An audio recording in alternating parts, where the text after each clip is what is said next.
Hey there, Full Live Athlete Pastor Channel. This is Justin speaking. This is day 42 of the online Bible reading club, and we're going to break it into two parts today. I have so much to say on these verses and that you need to hear that are going to help you to understand the Bible here better, that we're going to break it into two videos because I want you to be able to focus on the important stuff on both passages that we're going to read today. So we're going to look at, in the first one, Leviticus 11 and 12. This is part A here.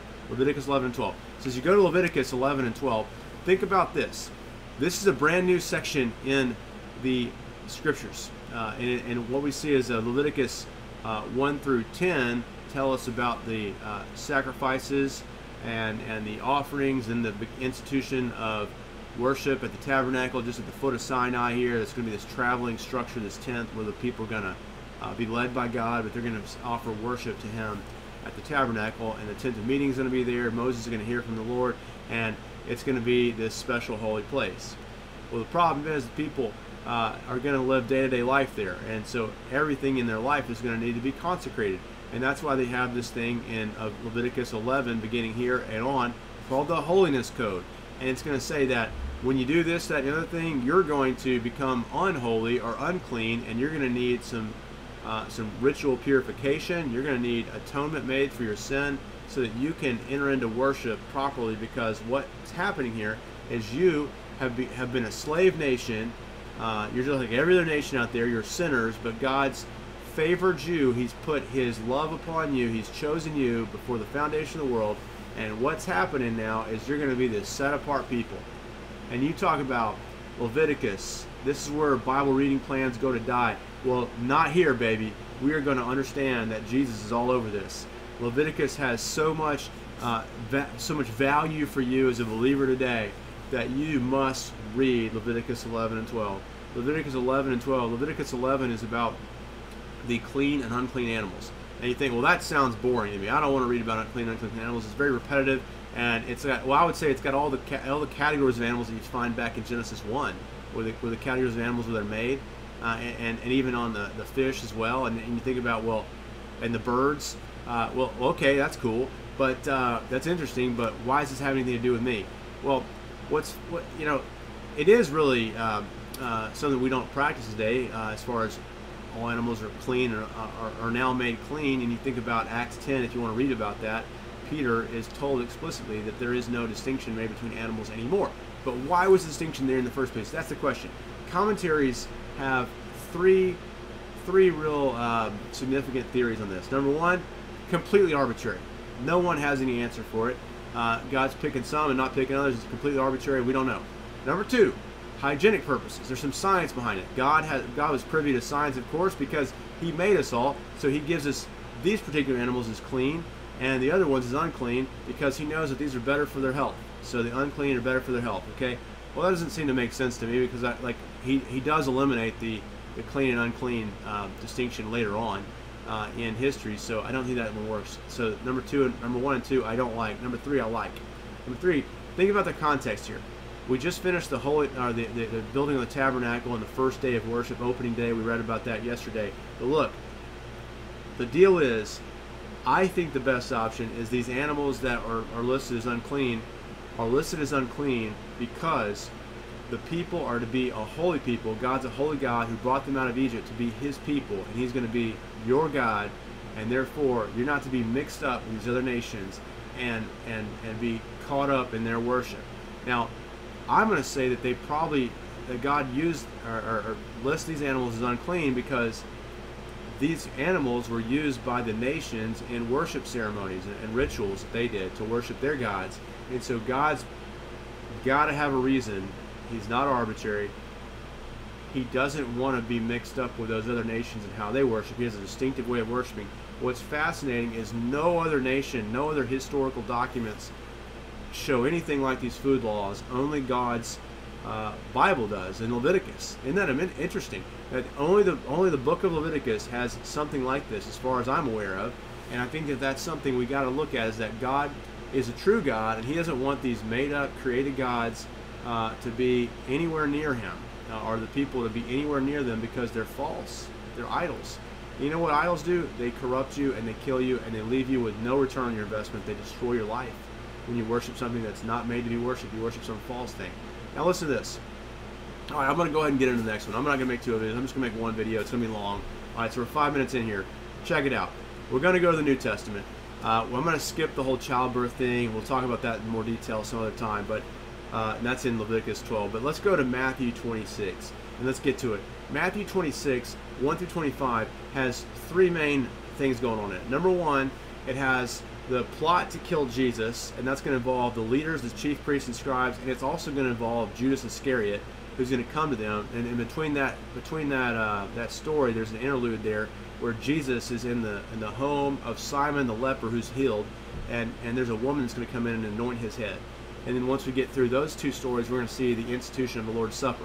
Just a quick note here: in the 3 synoptic Gospels, Matthew, Mark, and Luke, you know where the Lord's Supper is. It's always 2 chapters from the end. So in Matthew, there's 28 chapters. Where's the Lord's Supper? Subtract 2, 26. What about Mark? Mark has 16 chapters. Well, where's the Lord's Supper? Subtract 2. It's in Mark 14. What about Luke? Luke has 24 chapters. You go back 2, and then 22. That's exactly where it is. So we've got the same structure in all 3 Gospels of how they lay out the material, really, and how it's designed. But look at this. The institution of the Lord's Supper. We're talking about worship.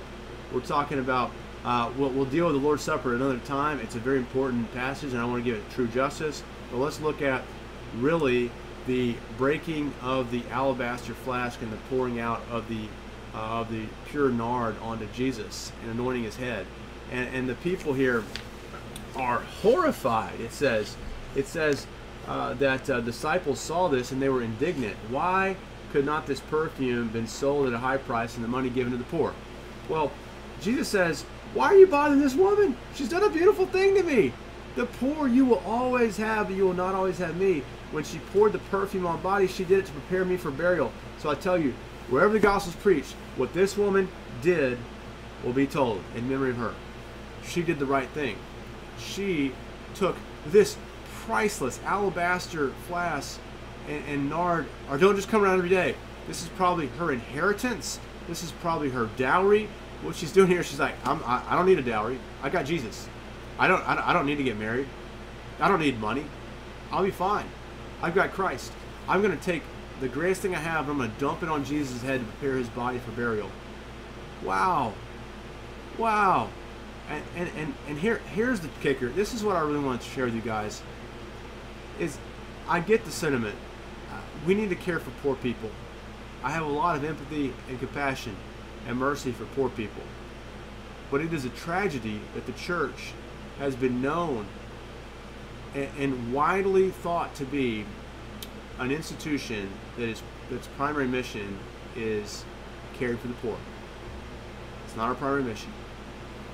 The church's primary mission is right here in the text, is to worship Jesus. It is not to care for the poor. The best thing we can do for the poor is to worship Jesus. Because you know what happens when we worship Jesus? We become like Jesus. We're getting the whole stinking thing backwards if we are telling people, go out and take care of the poor. Go out and do it. You got to do it. The best thing we can do is worship Jesus. Because you know what? The poor will get taken care of. You know, a lot of people can go out there and tell people to take care of the poor, and they can try to take care of the poor, and they can do a lot of good things. The church doesn't need to be doing that. It doesn't have to do that. There's a lot of people who try to do that. A lot of people think that's popular. You know what's unpopular? Christ who atones for sin by his death and by his resurrection. No one wants to talk about that.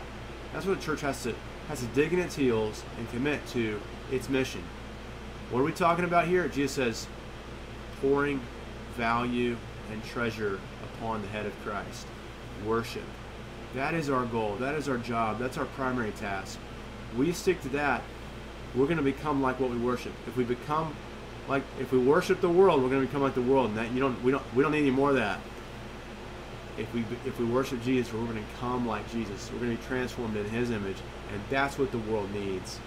Friends, watch this video, listen to this, use this in your life, use this to read the Bible. This is the primary thing about the Bible, is you're a holy people for a holy God, and you're to be worshipers of him, primary. And he will transform you as you worship him. All right. Let me know what questions you have. I may be doing a live stream. If I do one, I'll try to get on and let you know in advance, and so we can catch up with what we missed on Sunday. And my apologies on that one. But hey, thanks for tuning in. I really appreciate it. If you're watching this far into it, hit the like button, share it, subscribe, turn on notifications so you can keep up. And let's read the Bible together, because in it we truly get to know the Lord. He's going to surprise you. He's going to infuriate you. He's going to transform you. The Lord is bigger and better than you ever could understand. He's more beautiful than you ever understand. He's more loving, merciful, and just than you ever understand. He is the Lord, and there's only one. There's only one Jesus. All right, let's move on from there. God bless you guys. We'll see you next time.